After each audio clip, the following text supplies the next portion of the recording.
Oh, yes. I had want to ask you a question, if you don't mind. This is, Deshon's mother. Oh, yes. You remember Deshon? Of course I do. Yeah. I'm so sorry, honey. Yeah. And I had wanted to, reach out to you, and because I've been getting a lot of fabrication about what happened. Right. And I've been pretty much struggling with knowing the story and these lawyers and everything just covering it up and lying to me. Do you have an attorney? Yes, I had one. And who was that? Because I was called by somebody, so I don't want to get you in trouble. You know what I'm saying? No, you know. I don't. Go ahead. No, go ahead. No. That's why I met with somebody. I would not know their name off the top of my head, but I thought it was on your behalf. Actually, this was 2 years ago, probably. Yeah, I have to fire him. You're kidding me. No. It was so much corruption in my son's case. I had a friend who's a judge, and I was explaining to him what was going on, so he Naomi, bring me the file. Because the judge that I had, he kept saying, the lawyer that I had, he kept saying, make sure you don't show anybody what's on this flash. Of course, I'm not going to look at it because it has all the gory details. Right. So I called my friend up who's a judge, and I explained to him. So he said, Naomi, bring it to me. And I brought it to him. And the ongoing fabrication going on with it. So someone have you ever reached out to the witness and asked them who was there the whole truth? I said, no, I have not. So that's why I asked, was it urgent? Because, again, I've been really struggling and crying because of ongoing fabrication. They were saying how my son was all the way out on the street chasing the bus down.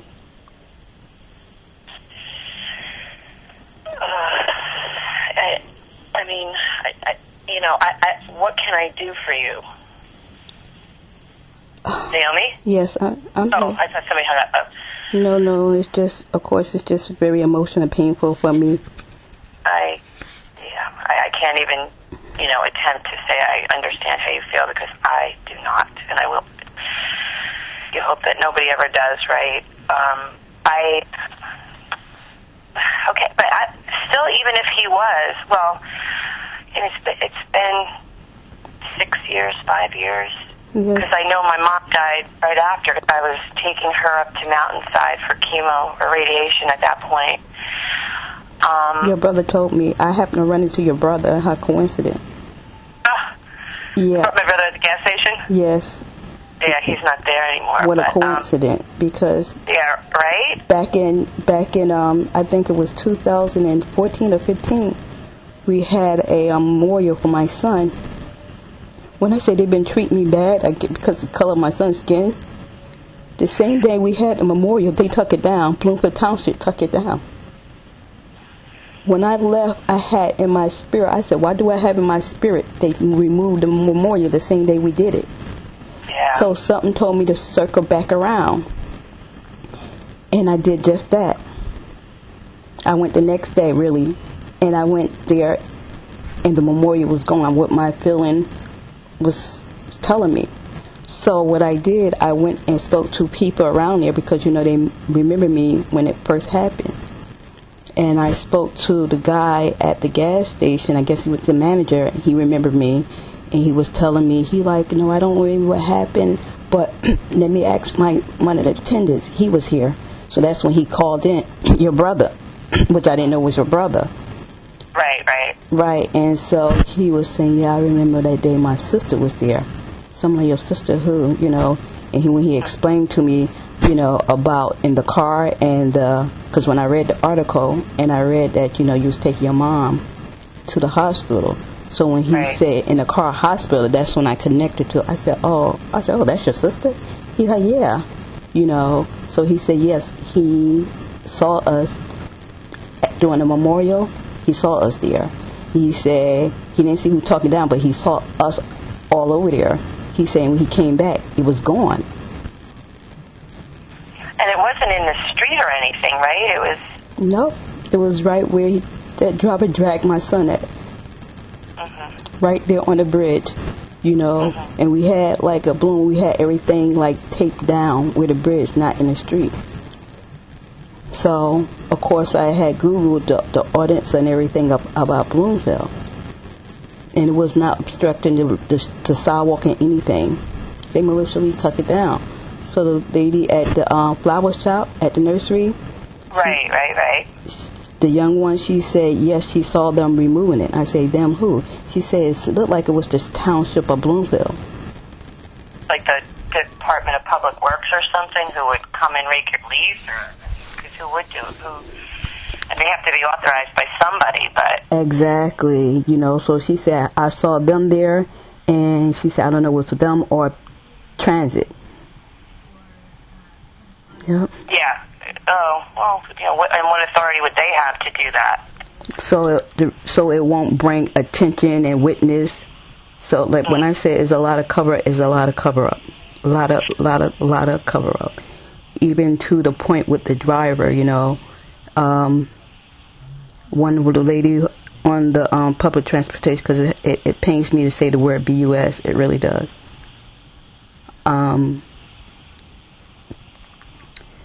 She was telling me that I'm sorry, I'm just trying to get my thoughts together. No. So I called you back. I just got the message, but I do have to run out in 10 minutes. I'm ironically meeting my sister at church, but I want to talk to you now, and I want to set up a time to talk, so I want to know how I can be helpful. Please, I really, really gratefully appreciate it if you can. I pray for Deshon often. Was he always in the street? I know you got to run out. Like No. He was. I heard. I'm sorry. Go ahead. Well, I did not. You know, it was a snippet in time for me. You know, everything happened so quickly. What I saw was I did not see Deshon running across the street or up the street. None of that. So whether it was at that moment in time, what I saw was that he, you know, had probably missed the bus. The bus's doors were closed, and he went to. But now, so he is on Broad Street at the side of the bus, banging, you know, and then I don't know what happened. You know, he slipped and fell. I can't. And I told them that at the police station. I told them that in the law firm, and they lied. They lied.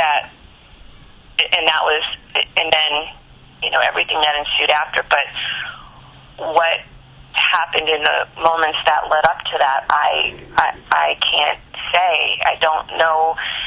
Everybody kept asking me, where did he come from? And I said, I don't, he was there. You're right. He was there. He was on the corner of Broad and Bay. Right. So, you know, I was there waiting for the light to change. So I was, you know, you just look around and and that's what I saw. And I just prayed it was something in my mind, but it wasn't. I'm so sorry. So sorry. But that's why I don't know how helpful I can be in that. And I guess I was at the attorney's like probably 2 years ago, a year and a half ago, and it was a deposition, so they have, I don't know if you've, been able to see that. And there was another woman there. I was there by myself with my mother. And these were people that I guess were on the bus. And it seemed, obviously they're lawyers and they're not going to, but I felt good that they were going to, they were looking at it as obviously an accident, but that whoever, New Jersey Transit or whoever, that there was culpability and liability there, and I guess they were trying to establish, okay, so what part of Deshon's actions were, this is me, not them, they never said this, but I guess that's what they have to figure out and ferret out and see what the story is. But I did not see him running after a bus up Broad Street in that regard, no. That's what they said. The guy from the Exxon gas station said the same thing. He said your son wasn't running, he was sitting there. They painted my son, assassinated my son's character. He was running and all that. And the guy from the gas station said, no, your son was sitting right there. Your son was not either running, See, I can't tell you whether he was sitting at the bus stop and, got up, was distracted by a phone or something. Maybe I have no idea what happened before that moment in time when I saw him bang on the bus door and basically disappear. So, okay. But I can, I guess I can't really tell you that he did not come flying across the street and running up the street, but I did not see that. But I also, obviously, I could not have seen if he was sitting at the bus stop because I was on Bay Avenue, and, it's an enclosed bus stop, so I could not tell you who was there or who was not there because I could not see in there. I got one of the deposition, and come to find out the driver, because I heard some of you guys' statements say, oh, the driver didn't see him, but I had the drivers, and the lawyer gave me the video when it first happened. They destroyed the tape off the bus. The driver gets up and demonstrates how he saw my son.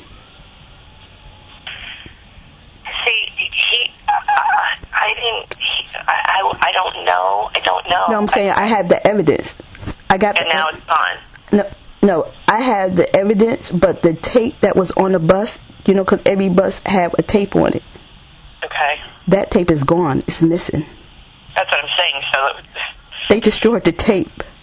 But the video that I have is with the prosecutor, the lawyer, and the bus driver.